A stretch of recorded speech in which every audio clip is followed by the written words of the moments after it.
आज काहीतरी नवीन फुलूया माझ्या अंगणमध्ये. नमस्कार फ्रेंड्स, माझ्या अंगणमध्ये तुमचे मनापासून स्वागत. आज मी तुम्हाला माझ्या बागेतली एक मोठी समस्या दाखवणार आहे आणि याचं कारण काय माहीत आहे? हे झाड पूर्णपणे रूट बाउंड झालं आहे. म्हणजेच याच्या मुळांनी कुंडीमध्ये एवढी गर्दी केली आहे की बिचाऱ्या कुंडीला जागाच उरली नाही.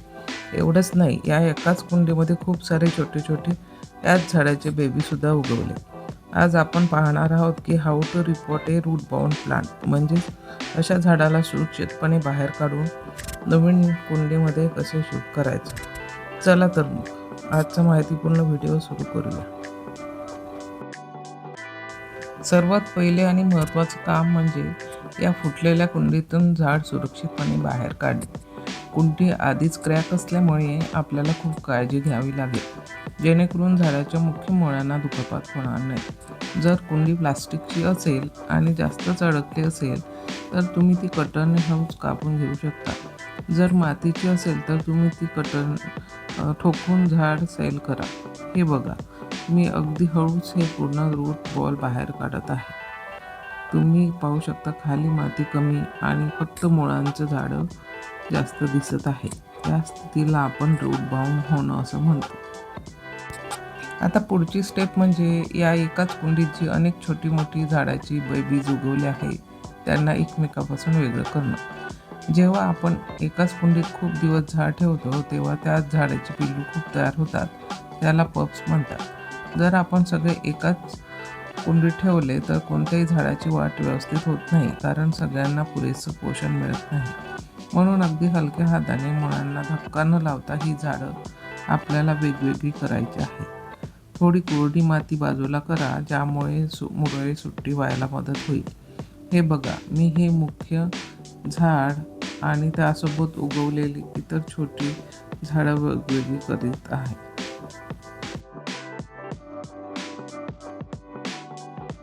किंवा सुकलेली मुळे कापल्याने झाड मरत नाही, उलट त्याला नवीन वाढ होण्यासाठी ऊर्जा मिळते.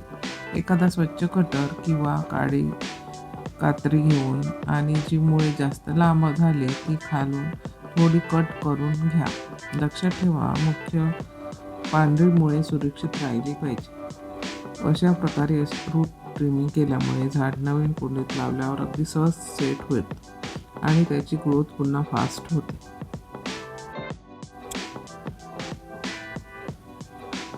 मुख्य झाड आपलं तयार आहे आणि ते आपण आता कुंडीत लावण्यासाठी तयार आहोत. आता वळूयात सर्वात महत्त्वाच्या भागाकडे, तो म्हणजे नवीन घर आणि नवीन माती. यासाठी मी घेतली आहे छान कुंडी. जुन्या कुंडीपेक्षा थोडी मोठी कुंडी घेतली आहे. कुंडीच्या खाली असणारं ड्रेनेज होल मी छोट्या खापराच्या तुकड्यांनी झाकून ठेवलं, जेणेकरून माती वाहून जाणार नाही आणि अतिरिक्त पाणी सहज बाहेर पडेल. माती तयार करताना मी यामध्ये नेहमीप्रमाणेच भुसभुशीत गार्डन सॉईल, थोडं कंपोस्ट खत आणि पाण्याचा निचरा चांगला होण्यासाठी थोडी वाळू मिक्स केली आहे. ही वेल ड्रेन माती मुळांना ऑक्सिजन मिळवून देण्यासाठी खूप गरजेची असते.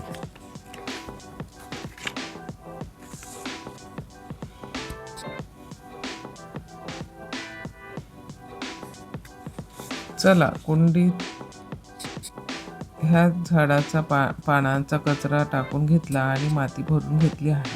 आता हे झाड अगदी कुंडीच्या मध्यभागी सरळ ठेवून बाजूने नवीन तयार केलेली माती भरूया. माती हाताने हलकीशी दाबून घ्या, जेणेकरून आतमध्ये कोणतेही एअर पॉकेट राहणार नाही. रिपॉटिंग झाल्यावर सगळ्यात महत्त्वाची गोष्ट म्हणजे झाडाला भरपूर पाणी देणं. पहिल्यांदा पाणी देताना ते ड्रेनेज होलमधून बाहेर येईपर्यंत द्यायचं आहे.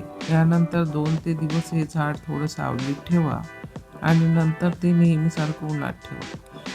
तर फ्रेंड्स, कशी वाटली तुम्हाला ही रूट बाउंड प्लांट रिपोर्ट करण्याची पद्धत? तुमच्याही बागेत असं काही घडलं असेल तर कमेंट करून नक्की सांगा. व्हिडिओ आवडला असेल तर माझ्या अंगणला लाईक, शेअर, सबस्क्राईब करायला विसरू नका. पुन्हा भेटूया एका नवीन व्हिडिओमध्ये. झाडे लावा, झाडे जगवा. Happy gardening.